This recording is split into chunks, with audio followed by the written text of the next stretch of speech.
தமிழக அரசியல் வரலாற்றுல இதுவரை யாரும் நிகழ்த்தாத 2 சாதனைகளை விஜய் அவர்கள் நிகழ்த்தி வச்சிருக்காரு. இந்திய அளவுல இதுவரை ஒரே ஒரு முறை நிகழ்ந்த சாதனையை 2வது முறையை விஜய் அவர்கள் நிகழ்த்தி இருக்காரு. கிட்டத்தட்ட இதுவரைக்கும் 107 இடங்கள்ல முன்னிலையில 107 இடங்கள் ஜெயிக்கிற நிலையில முன்னிலையில வந்து விஜய் அவர்கள் இருந்துட்டு இருக்காரு. திமுக வந்து எதிர்கட்சி அந்தஸ்து வந்து பெற்றிருக்காங்க. சோ இந்த எலெக்ஷன்ல என்னெல்லாம் நடந்திருக்கு, விஜய் அவர்கள் என்ன மாதிரியான சாதனைகள் நிகழ்த்தி வச்சிருக்காரு அப்படிங்கிறத ஒன் பை ஒன்னா இந்த வீடியோ நம்ம தெளிவா பார்க்கலாம். யார் ஆட்சி அமைக்க போறாங்க, நேரடியா தனிப்பெரும்பான்மையோட ஆட்சி அமைக்க முடியுமா, இல்ல யாரோட கூட்டணியாவது வந்து தேவைப்படுமா, யாருடைய சப்போர்ட் அப்படிங்கிறது கிடைக்கிறதுக்கான வாய்ப்புகள் இருக்கு அப்படிங்கறத தெளிவா இந்த வீடியோல பார்ப்போம். இன்னைக்கு இந்த மே 4ஆம் தேதி அப்படிங்கிறது இந்திய அரசியல் வரலாற்றுல பொறிக்கப்பட வேண்டிய ஒரு மிக முக்கியமான நாள். ஏன் அப்படின்றத இந்த வீடியோ பார்க்கும்போது உங்களுக்கே வந்து தெரியும். விஜய் அவர்கள் எங்களுக்கு 2 மிகப்பெரிய சாதனைகள் தமிழ்நாட்டு அளவுல இதுவரைக்கும் யாரும் நிகழ்த்தாத சாதனை அப்படின்னா, தமிழ்நாட்டுல ஒரு கட்சி புதுசா ஒரு கட்சி ஆரம்பிச்சு தான் சந்திக்கிற முதல் எலெக்ஷன்லயே வந்து ஆட்சிக்கு போறது, அதுவும் ட்ரிபிள் டிஜிட்ல 100 இடங்களுக்கு மேல வென்று ஆட்சிக்கு அமைக்க போறது அப்படிங்கிறது தமிழக வெற்றி கழகம் தான் முதல் முறையா இந்த சாதனையை வந்து நிகழ்த்துறாங்க. அதே மாதிரி ஆளுங்கட்சியில இருக்கக்கூடிய ஒரு முதலமைச்சரை தோற்கடிக்கிறது அப்படிங்கிறது முதல் முறையா தமிழக வெற்றி கழகம் தான் வந்து நிகழ்த்தி இருக்கிறாங்க. ஏன் அப்படின்னா, ஏற்கனவே வந்து முதலமைச்சர் இருக்கக்கூடிய திரு ஸ்டாலின் அவர்கள் போட்டியிட்ட அவருடைய தொகுதியில அவரை எதிர்த்து போட்டியிட்ட டிவிகே கட்சியினர் வந்து அதிக வாக்குகள் வித்தியாசத்துல தலைவர் ஸ்டாலின் அவர்களை வந்து தோற்கடிச்சிருக்காங்க. இது தமிழக அரசியல் வரலாற்றுல இதுதான் வந்து முதல் முறை. அதே மாதிரி முதல் தேர்தலில் ஆட்சி அமைக்க போறதும் டிவிகே தான்.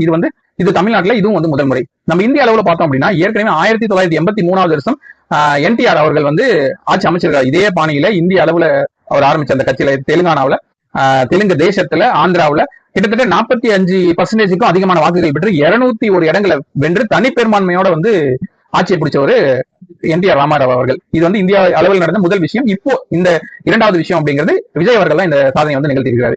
சோ இப்போ என்ன நடந்திருக்கு, 2026 வருஷத்துல ஆட்சியை பிடிக்க போற ஜோசப் விஜய் அவர்கள் எத்தனை இடங்களை வென்றிருக்காரு அப்படின்னா, இப்போதைக்கு நிலவரப்படி 107 இடங்கள்ல வந்து வெற்றி பெற்றிருக்காரு அப்படின்னு நம்ம சொல்ல முடியாது. ஏன் அப்படின்னா, இன்னும் வாக்கு எண்ணிக்கை அப்படிங்கிறது தொடர்ந்து நடந்துகிட்டே தான் இருக்கு. 96 இடங்கள்ல வந்து வெற்றி அப்படிங்கிறது ஊர்ஜிதமாயிருக்கு, டிக்ளேர் பண்ணிட்டாங்க. ஆனா இன்னும் ஒரு 11 இடங்கள்ல டிவிகே கட்சியினர் வந்து லீடிங்ல, அதாவது முன்னிலையில வகிச்சிட்டு இருக்காங்க. இன்னும் 22 இடங்கள்ல வந்து வெற்றி ஊர்ஜிதப்படுத்தப்படாம வாக்கு எண்ணிக்கை நடைபெற்று இருக்கு. இதுல கிட்டத்தட்ட பார்த்தோம் அப்படின்னா, டிவிகே வந்து 107 இடங்கள் தனி பெரும்பான்மையோட 107 இடங்களை வந்து பிடிச்சிருக்காங்க. அதே மாதிரி டிஎம்கே பார்த்தோம் அப்படின்னா, டிஎம்கே மற்றும் அவங்களுடைய கூட்டணி கட்சிகள் 74 இடங்களை வந்து பிடிச்சிருக்காங்க. அதிமுக 53 இடங்களை பிடிச்சிருக்காங்க. கிட்டத்தட்ட காலை நேரப்படி பார்த்தோம் அப்படின்னா, டிஎம்கே தபால் ஓட்டு எண்ணிக்கை எல்லாம் பார்த்தோம் அப்படின்னா டிஎம்கே தான் லீடிங்ல இருந்தாங்க, ஏடிஎம்கே 2வது இடத்துல இருந்தாங்க. டிவிகே ஒரு சில இடங்கள் கூட வராம ஜீரோலயே இருந்திருந்தாங்க ரொம்ப நேரமா. அதுக்கடுத்து நேரம் போக போக போக டிவிகே முதல் இடத்துக்கு வந்தாங்க, ஏடிஎம்கே 2வது இடத்துல இருந்தாங்க, டிஎம்கே 3வது இடத்துல வந்து இருந்துட்டு இருந்தாங்க. இது ரொம்ப நேரமா இந்த நிலைப்பாடு அப்படிங்கிறது நீடிச்சிட்டு இருந்தது. அதுக்கப்புறம் நேரம் போக போக சாயங்காலம் ஆக டிஎம்கே தங்களுடைய நிலைப்பாடு வந்து மாற்ற ஆரம்பிச்சாங்க, தொடர்ந்து முன்னிலை வகிக்க ஆரம்பிச்சாங்க. அதாவது டிவிகேக்கு அடுத்து 2வது இடத்தை பிடிக்க ஆரம்பிச்சாங்க. ஏடிஎம்கே 2வது இடத்துல இருந்து 3வது இடத்துக்கு வந்து பின்னுக்கு தள்ளப்பட்டிருக்கு.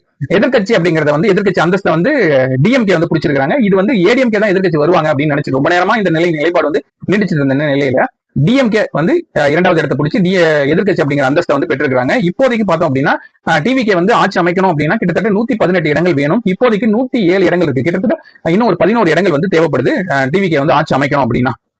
இதுவரைக்கும் 107 இடங்கள் வந்து கன்ஃபர்மேஷனா வந்து வந்துருவாங்க அப்படிங்கிற மாதிரி தெரியுது. இன்னும் வந்து ஒரு 27-30 இடங்கள் கிட்ட வாக்கு எண்ணிக்கை நடைபெற்று இருக்கு. இதுல ஏதாவது ஒரு சில இடங்கள் வந்து மாறதுக்கான வாய்ப்புகளும் இருக்கு. இந்த நிலையில பார்த்தோம் அப்படின்னா, டிவிகே 107 இடங்களையும், டிஎம்கே 74 இடங்களையும் மற்றும் அதிமுக 53 இடங்களையும் வந்து இருந்துட்டு இருக்காங்க இப்போதைக்கு. இன்னும் கம்ப்ளீட் டிக்ளரேஷன் வந்ததுக்கு அப்புறமா எத்தனை இடங்கள் அப்படிங்க நம்மளால கன்ஃபார்ம் வந்து சொல்ல முடியும். இப்போதைக்கு இந்த நிலைப்பாடு தொடர்ந்து நீடிச்சது அப்படின்னா டிவிகேவால டைரக்டா வந்து ஆட்சி அமைக்க முடியாது. அப்போ மத்த ஏதாவது கட்சியோடைய வேட்பாளர்களுடைய ஆதரவு அப்படிங்கிறது இவருக்கு தேவைப்படும். இப்போ தனிப்பெரும்பான்மையா விஜய் அவர்கள் 118 இடங்கள் வந்திருந்தார் அப்படின்னா, ஆளுநர்கள் நேரடியா வந்து அழைப்பு விடுப்பார். நீங்க வந்து அதிக பெரும்பான்மையா இருக்கிறீங்க, நீங்க வந்து ஆட்சி அமைச்சுக்கலாம் அப்படின்னு சொல்லி ஆளுநர் அவர்கள் வந்து அழைப்பு விடுப்பார். இப்போதைக்கு 107 இடங்கள் தான் விஜய் அவர்கள் பெற்றிருக்கிறதுனால ஆளுநர் அவர்கள் அழைப்பு விடுக்க மாட்டார். விஜய் அவர்கள் தான் வந்து ஆளுநரை போய் பார்த்து, இந்த மாதிரி எனக்கு இத்தனை கட்சி, இந்த கட்சியிலிருந்து எனக்கு ஆதரவு கிடைச்சிருக்கு, நான் தனிப்பெரும்பான்மை இத்தனை இடங்கள் ஜெயிச்சிருக்கிறேன், எனக்கு ஆதரவு இவ்வளவு இருக்கு, என்னால வந்து ஆட்சி அமைக்கிறதுக்கு எனக்கு வந்து அதிகாரம் இருக்கு, எனக்கு வந்து ஆட்சி அமைக்கிறதுக்கு உதவி பண்ணுங்க அப்படின்னு சொல்லி ஆளுநரை பார்த்து போய் விஜய் அவர்கள் வந்து தன்னுடைய பெரும்பான்மையை வந்து நிரூபிக்க வேண்டிய ஒரு கட்டாயத்தில் இப்போதைக்கு இருந்துட்டு இருக்காங்க.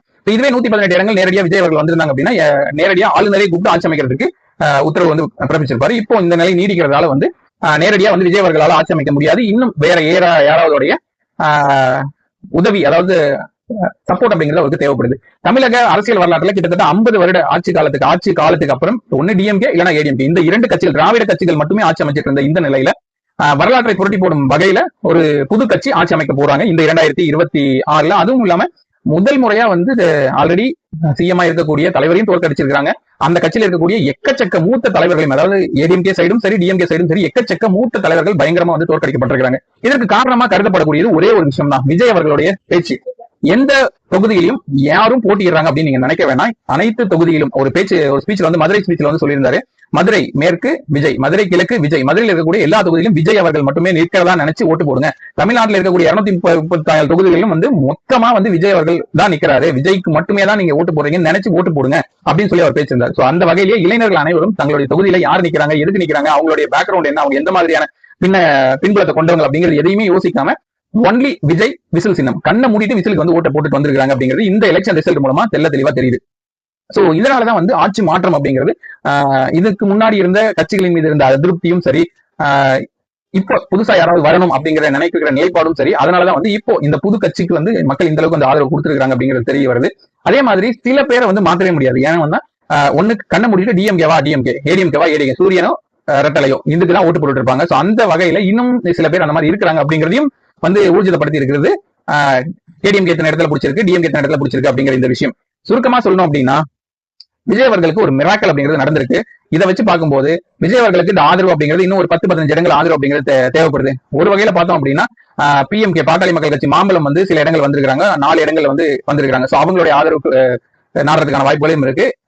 காங்கிரஸ் ஏற்கனவே வந்து இந்த எலெக்ஷன்லயே வந்து இவங்க கூட டிவிகே கூட கூட்டணி வைக்கிறதுக்கான வாய்ப்புகள் இருக்கு, நிறைய சாத்தியக்கூறுகள் இருக்கு அப்படிங்கிற மாதிரி பேசியிருந்தாங்க. அந்த வகையில பார்த்தோம் அப்படின்னா காங்கிரஸும் வந்து இவங்களுக்கு சப்போர்ட் பண்றதுக்கான வாய்ப்புகள் இருக்கு அப்படிங்கிற மாதிரி தகவல்கள் வெளியாகிட்டு இருக்கு.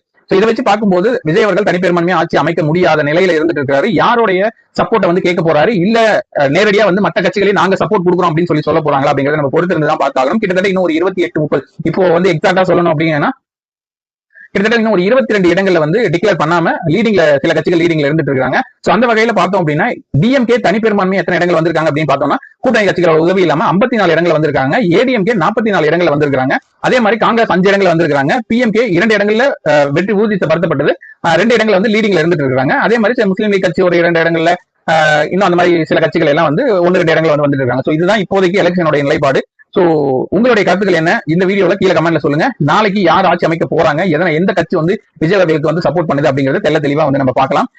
இந்த மாதிரி இன்ட்ரெஸ்டிங்கான கண்டென்ட் பாக்குறதுக்கு நம்மளுடைய சேனலை சப்ஸ்கிரைப் பண்ணிக்கோங்க. நாளைக்கு இன்னும் தெளிவான வீடியோட யார் ஆட்சி அமைக்க போறாங்க அப்படிங்கறது தெளிவா பார்க்கலாம். இப்போதைக்கு நன்றி.